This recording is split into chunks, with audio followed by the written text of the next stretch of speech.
할렐루야. 하나님의 은혜와 평강이 이 아침에도 여러분들과 함께하길 바랍니다. 오늘 우리에게 주시는 하나님 말씀은 사무엘하 19장 1절에서 8절까지의 말씀입니다.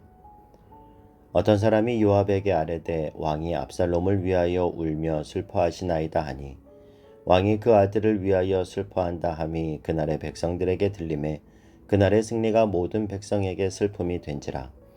그날의 백성들이 싸움에 쫓겨 부끄러워 도망함같이 가만히 성읍으로 들어가니라.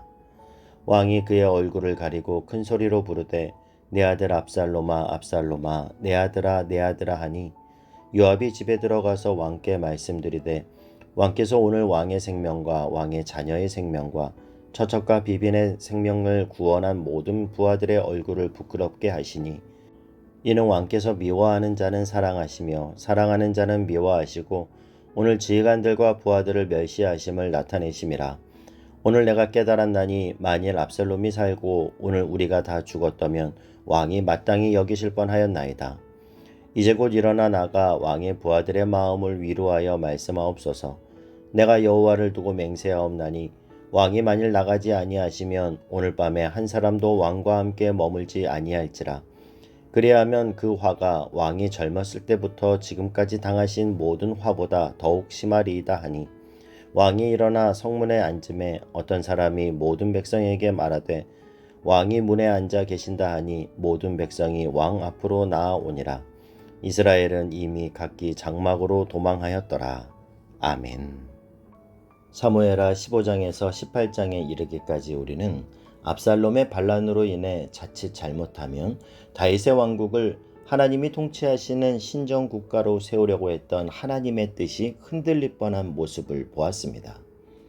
그러나 하나님은 그 범죄로 얼룩진 다윗의 왕국을 포기하지 않으시고 그들 속에 있는 악의 근원들을 제거해 나가셨습니다. 이렇듯 인간의 실패의 자리에서도 하나님은 하나님의 뜻을 신실히 이루어 가십니다. 그런데 반란군을 완전히 진압한 그런 국가적인 경사에도 불구하고 다윗은 압살롬의 죽음 앞에서 너무나 서럽게 통곡하며 괴로워합니다.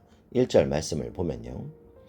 어떤 사람이 요압에게 아뢰되 왕이 압살롬을 위하여 울며 슬퍼하시나이다 하니 지난주에 살펴본 바로 앞장인 18장 마지막 절을 우리가 한번 다시 기억하면요.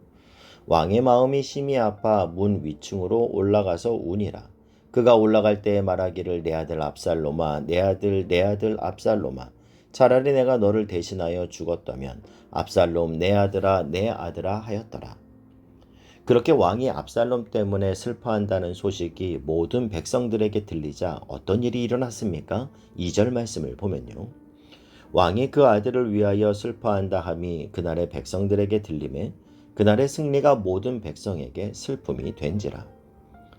여기 그날은 무슨 날입니까? 전쟁에서 승리한 날이에요. 백성들은 정말 목숨을 걸고 다윗에게 충성을 맹세하면서 생명을 걸고 싸워서 승리한 날입니다. 그날은 승리의 기쁨을 함께 나눠야 되는 날이죠. 그런데 반란군의 수괴였던 아들의 죽음 때문에 다윗 왕이 슬퍼하고 있다라고 하는 이야기가 들리자 그날의 승리가 오히려 모든 백성에게 슬픔이 되었다라는 겁니다. 그날의 슬픔이 얼마나 컸던지 3절 말씀을 보면요. 그날의 백성들이 싸움에 쫓겨 부끄러워 도망함같이 가만히 성읍으로 들어가니라. 지금 승리의 빵빠레를 울리면서 기쁨으로 성읍으로 들어가야 되는데 마치 전쟁에서 져서 부끄러워서 도망하는 그런 사람처럼 기가 죽어서 성읍으로 들어가고 있는 이 백성들의 모습. 지도자 한 사람의 슬픔이 온 백성에게 어깨가 처지도록 만들었다라는 겁니다. 이런 모습 앞에 요압이 다윗을 찾아갑니다. 여러분, 요압이 누구입니까? 사실 요압은 그 아들을 죽인 장본인이에요. 다윗 왕이 아들을 너그러이 살려달라 그렇게 신신당부했는데도 요압은 가차없이 창으로 압살롬을 죽였습니다. 그리고 다윗의 비리도 너무나 많이 알고 있고 한편으로는 다윗의 군대 장관으로서 공을 많이 세우기도 한 인물이었기에 다윗이 어찌할 수 없는 인물이 바로 이 요압이에요. 그런 요압이 자신의 감정을 억누르지 못하고 슬퍼하고 있는 이 다윗 왕을 찾아와 말하는 것이 5절 6절입니다. 요압이 집에 들어가서 왕께 말씀드리되 왕께서 오늘 왕의 생명과 왕의 자녀들의 생명과 처첩과 비빈들의 생명을 구원한 모든 부하들의 얼굴을 부끄럽게 하시니 이는 왕께서 미워하는 자는 사랑하시며 사랑하는 자는 미워하시고 오늘 지휘관들과 부하들을 멸시하심을 나타내심이라. 오늘 내가 깨달았나니 만일 압살롬이 살고 오늘 우리가 다 죽었다면 왕이 마땅히 여기실 뻔하였나이다. 왕이 그렇게 슬퍼하는 것은 지금 전쟁에서 목숨 걸고 싸우고 돌아온 병사들의 얼굴을 부끄럽게 하는 거라는 거죠. 그러면서 심지어 7절에서는 다윗에게 으름장과 엄포를 놓고 있는 이 요압의 모습이 나옵니다. 이제 곧 일어나 나가 왕의 부하들의 마음을 위로하여 말씀하옵소서. 내가 여호와를 두고 맹세하옵나니 왕이 만일 나가지 아니하시면 오늘 밤에 한 사람도 왕과 함께 머물지 아니할지라. 그래야면 그 화가 왕이 젊었을 때부터 지금까지 당하신 모든 화보다 더욱 심하리이다. 우리가 이런 요압의 말을 통해 생각해 볼 것은요. 먼저는 지금 슬픈 감정 때문에 나라의 일에 둔감해진 다윗 왕에게 그의 잘못하고 있는 그 행동에 대해 직언을 하는 요압의 모습입니다. 지금은 아들의 문제로 슬퍼할 때가 아니라 백성들의 사기를 북돋아 줘야 될 때임을 일깨워 주는 그런 측면에서는 다윗을 향한 좋은 충고라고도 볼 수 있습니다. 이런 요압의 직언이 아니었다면 다윗은 실정을 거듭하면서 백성들의 거센 반발에 부딪힐 수도 있었습니다. 그러나 또 한편으로 생각해 보면 그의 행동에 문제가 없는 것은 아니었죠. 그것은 다름 아니라 왕에게 직언을 하되 왕의 아픈 마음에 대한 진정한 동정과 공감, 사랑이 전혀 없었다라는 겁니다. 그러니까 어찌 보면 이 사람은 한편으로 옳은 일을 하면서도 또 한편으로는 사람의 마음을 헤아리는 사람은 아니었다라는 걸 알 수 있습니다. 이런 측면에서 생각해 보면 하나님의 사람은 자신에게 맡겨진 일을 잘 감당하면서도 언제나 마음속에 따뜻한 사랑이 있어 그 사랑으로 다른 사람에게 감동을 주는 사람이 되어야 합니다. 요압은 나름대로 옳은 일을 하고 있지만 그러나 상대방의 마음까지 헤아리는 감동이 있는 인생은 아니었습니다. 그것이 결국은 다윗의 상한 심령을 더욱 아프게 하죠. 내일 살펴보겠지만 13절에 보면요. 너희는 또 아마사에게 이르기를 너는 내 고륙이 아니냐. 내가 요압을 이어서 항상 내 앞에서 지휘관이 되지 아니하면 하나님이 내게 벌 위에 벌을 내리시기를 원하노라. 요압을 이어서 항상 내 앞에서 지휘관이 되라. 이 말은 다른 사람으로 군대 장관을 바꿔보려고 하는 이 다윗의 마음이 나타나고 있는 말입니다. 무슨 말입니까? 요압은 일은 잘하는 사람이었지만 인정은 못 받는 사람이었다는 걸 알 수 있습니다. 여러분 성도들은 주변 사람의 잘못된 행위를 때때로 잘 지적해 줄 필요가 있습니다. 이것은 이렇게 하면 안 됩니다. 무엇이 옳은 것이고 무엇이 그른지 잘 가르쳐 줄 필요가 있어요.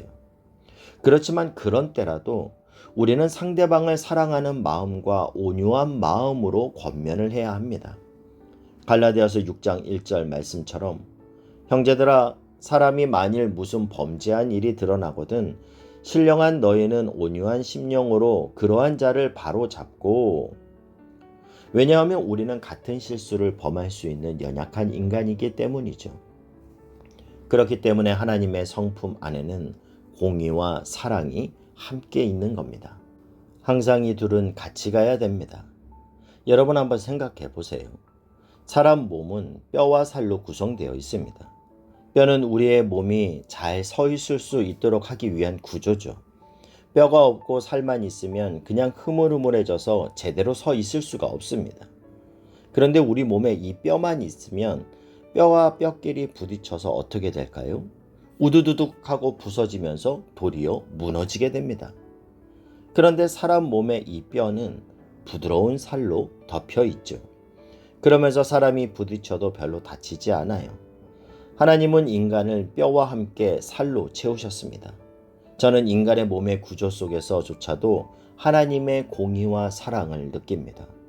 다윗을 대하는 요압의 태도를 통해서 우리는 옳은 것과 부드러운 것이 함께 병행해야 함을 느끼게 됩니다. 요압의 충고를 들은 다윗은 8절에서 이렇게 행동하죠. 왕이 일어나 성문에 앉음에 어떤 사람이 모든 백성에게 말하되 왕이 문에 앉아 계신다 하니 모든 백성이 왕 앞으로 나아오니라. 우리가 오늘 다윗의 모습을 통해서 생각해 볼 수 있는 인생의 교훈이 있습니다.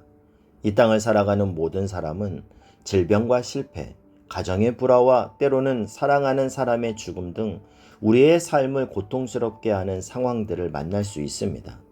그런 슬픔의 현실에서 우리가 슬퍼하는 것은 잘못된 것이 아닙니다. 그건 지극히 정상이에요. 그러나 그 슬픔을 새로운 기쁨으로 승화시키지 못하면 우리는 더 큰 나락으로 떨어질 수 있다는 사실을 잊지 말아야 합니다.